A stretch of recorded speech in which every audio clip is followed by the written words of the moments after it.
Assalamu alaikum to all of you. How are you all? I hope you are all doing well in your lives, and may Allah Almighty bless all of you in every field of your life. So, dear students, today is the very first lecture of our basic English grammar course, which is held by TBC Online Academy, and the CEO is Ma'am Aisha Safraz. Okay, so we're going to start our course with from the very basic things. Like I am speaking to you people, I am speaking in the form of a sentence. And now the topic that we are going to discuss today is about the sentence. First of all, it is very important to know what is sentence and what is the example and what kind of the things that are included in sentences and what are other concepts. So all these things we are going to discuss in this lecture, inshallah. So keep up your notebooks and pencil with you and note down every important thing that you find in lecture.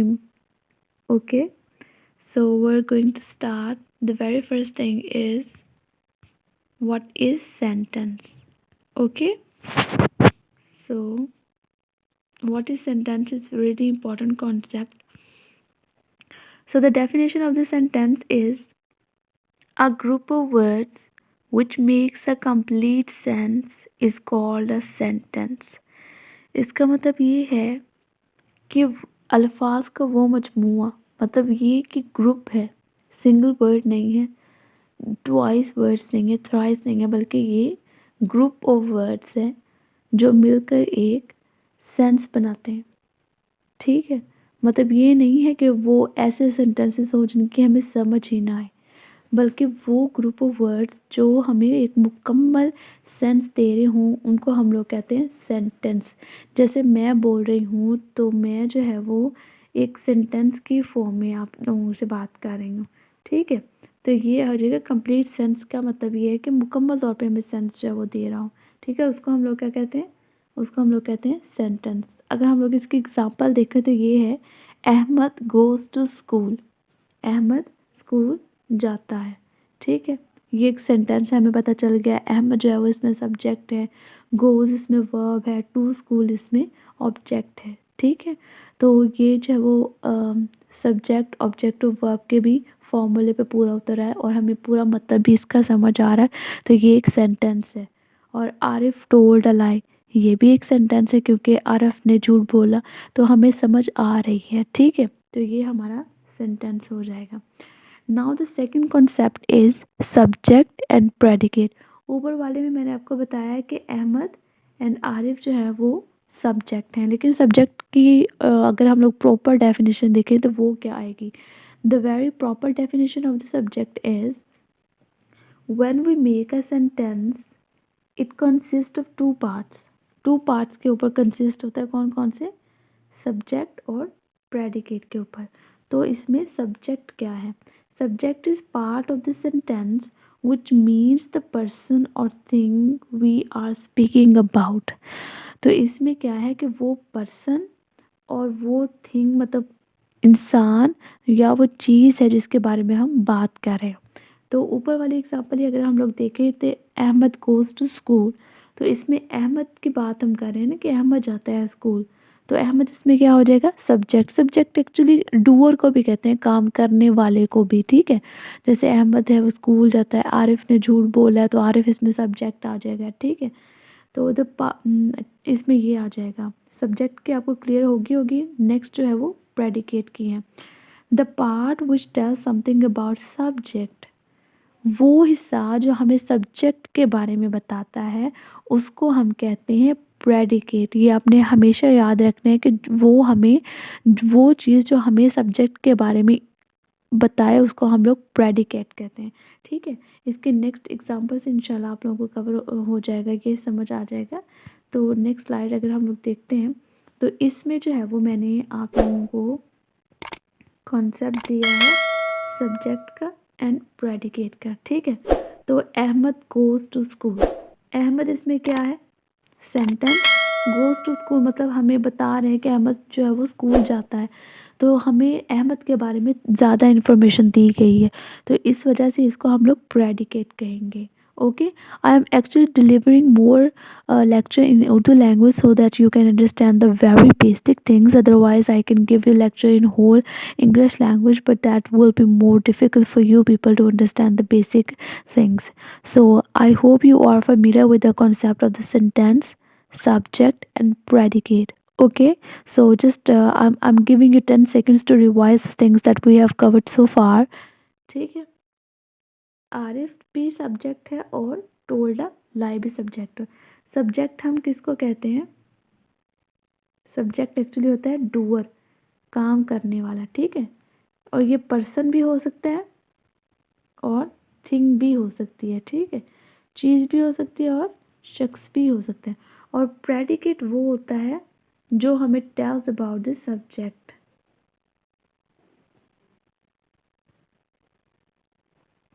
जो हमें subject के बारे में बताए।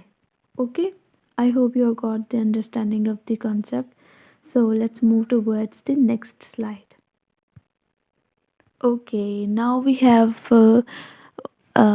phrase and clause. That's a very important subject. It's a very important concept. You must know what is phrase and what is clause. Let's see what are these things. Okay, सबसे पहले जो है वो phrase के बारे में बताया हुआ है. The phrase easy such a word or words group of words which makes an incomplete sense, however it helps to make a complete sentence. इसका मतलब ये है कि ये पूरा मुकम्मल सेंटेंस नहीं होता है, बल्कि ये सेंटेंस बनाने में मदद देता है। और फ्रेजेस में जो है ना, आप लोग हमेशा याद रखिएगा, इट हैज़ नो वर्ब। मैं लिख भी देती हूँ कि इट हैज़ नो वर्ब, ठीक है। इसमें वर्ब नहीं होता है और ये इनकम्प्लीट होता है, लेकिन ये सेंटेंस को बनाने में हेल्प करता है, ठीक है। अब हम लोग देखते हैं, this coat is made of fine silk. अब इससे बाद वाला जो पार्ट है ना, मेड ऑफ फाइन सिल्क, ये फ्रेज है। अच्छा, आप थोड़ा सा सोचिए, इसके अंदर क्या कोई वर्ब है? वर्ब का मतलब टेंस होता है, टाइम होता है। इसके अंदर कोई भी टाइम नहीं है, ठीक है। Children are sitting under the table, under the table इसमें फ्रेज है। ये अगर मैं आपसे वैसे कह दूं अंडर द टेबल, क्या आप लोग उसका मतलब समझ सकेंगे कि अंडर द टेबल क्या है?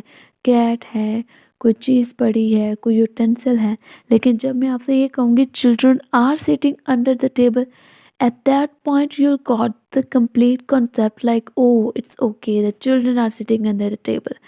तो अंडर द टेबल वैसे फ्रेज है, इसके अंदर कोई वर्ब नहीं है, इसके अंदर कोई सेंटेंस टाइम नहीं है, तो वो लेकिन इनकम्प्लीट भी है, लेकिन सेंटेंस को कंप्लीट करने में ये हेल्प करता है।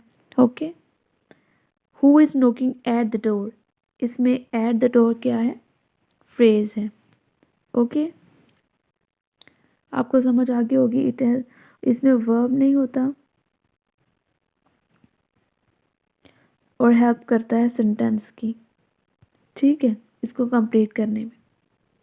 सो let's move towards the next slide which is about the clause.